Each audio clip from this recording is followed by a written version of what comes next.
Selamat pagi, perkenalkan nama saya Paulina dari kelas A1 Manajemen semester 7. Di sini saya akan menjawab pertanyaan mengenai tentang UTS, mata kuliah MPI. Dan di soal pertama itu ada apa yang dimaksud dengan pemasaran internasional dan berikan contohnya. Pemasaran internasional itu adalah kegiatan memasarkan barang atau produk keluar suatu negara dengan target pasar-pasar di luar negara tersebut. Dalam manajemen, pemasaran internasional banyak hal yang harus diperhatikan dan memerlukan konsep bisnis yang matang dan strategis. Contoh di sini adalah perusahaan sekali Indofood telah memasuki pasar internasional produknya yang telah sampai kepada konsumen yang ada di berbagai belahan dunia. Dan yang kedua itu, apa perbedaan pemasaran internasional dengan pemasaran global? Nah, pemasaran internasional pada umumnya, istilah internasional dan global mengandung pengertian yang sama yang sering dipertukarkan satu sama lain. Pertanyaan nomor 3, sebutkan dan jelaskan faktor apa saja yang mendorong perusahaan domestik untuk memasuki pasar internasional. Nah, di sini ada 6 faktor yang saya ketahui itu. Yang pertama itu penguasaan ilmu pengetahuan dan teknologi. Nah, negara-negara dengan penguasaan ilmu pengetahuan dan teknologi yang tinggi akan mampu memproduksi barang dan jasa yang lebih banyak, berkualitas, tentunya efisien dibandingkan dengan negara yang lambat akan ipteknya. Hal ini bisa terjadi karena pemanfaatan teknologi sangat menghemat biaya produksi dan mampu menghasilkan barang yang lebih banyak. Dan yang kedua itu ada perbedaan sumber daya alam.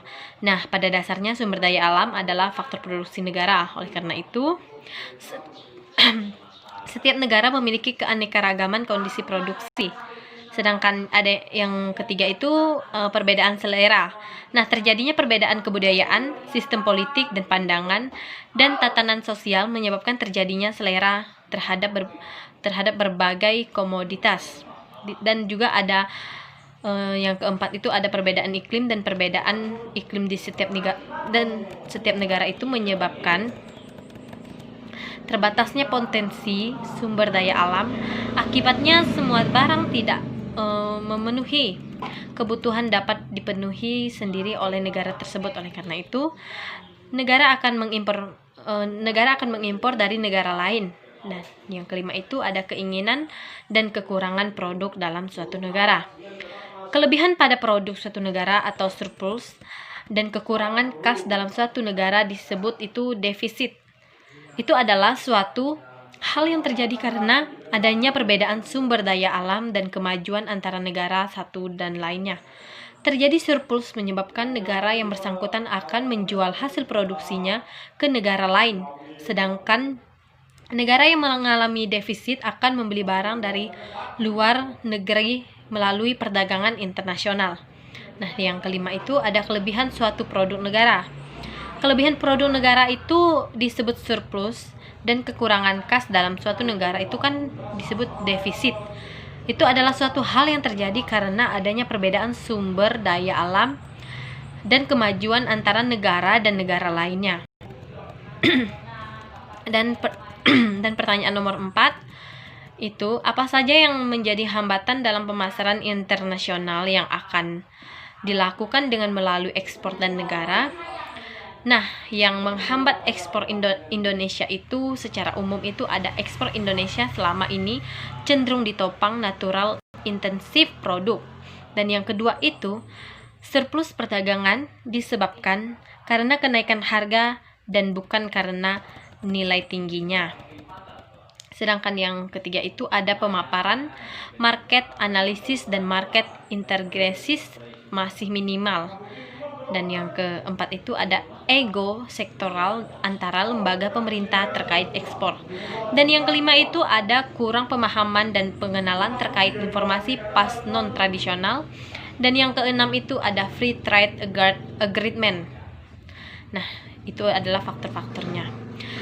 Nomor 5, mengapa perusahaan harus mempelajari segmentasi pasar suatu negara tujuan pemasaran internasional?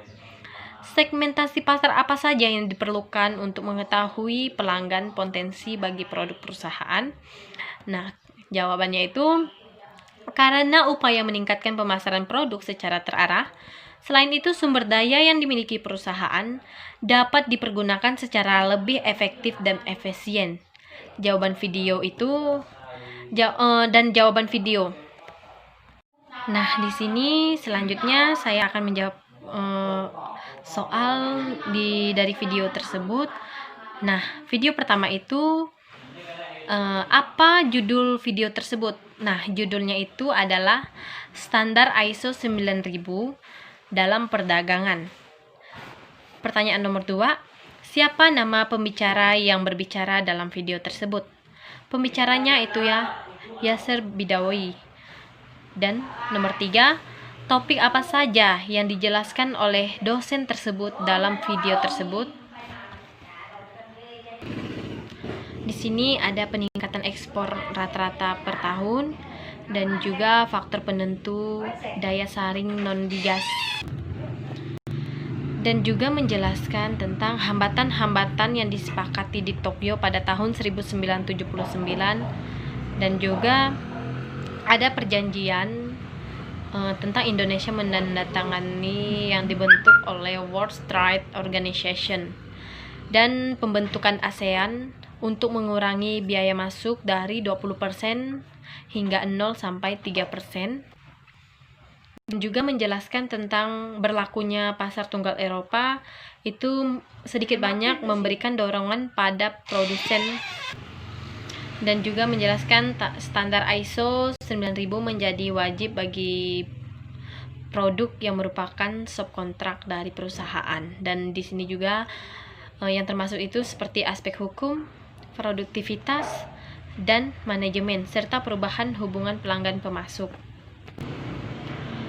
Nomor 4, apa yang Anda peroleh dari menonton video tersebut? Nah, yang saya peroleh itu di sini tentang mengapa harus menggunakan ISO 9000. Ada 2 unsur dalam mengambil ISO 9000 itu. Unsur pertama itu penerimaan dan pemakaian falsafah ISO 9000 dan penerapan sebagai suatu standar perusahaan. Sedangkan unsur kedua itu untuk memperoleh persetujuan dari pihak ketiga atau lembaga sertifikasi yang memungkinkan suatu perusahaan menunjukkan status ISO 9000 kepada para pembeli. Dan juga yang saya dapatkan di sini dari video itu, saya lebih mengetahui tentang perdagangan standar ISO 9000 untuk ekspor dan impor dari pemasaran internasional. Dan juga dengan diberlakukannya pasar tunggal Eropa sedikit banyak memberikan dorongan pada produsen sehingga Indonesia untuk memproduksi dengan cara lebih baik, efektif, produktif, karena Eropa menghendaki adanya sertifikat sistem mutu menurut ISO 9000 bagi tiap produk yang termasuk dalam daftar efektif bila masuk ke pasar Eropa. Dan juga saya mengetahui standar ISO menjadi wajib bagi banyak produk produsen yang merupakan subkontrak dari perusahaan internasional terkemuka, khususnya di bidang elektronik, transformasi, di bidang teknik, dan industri, dan nuklir.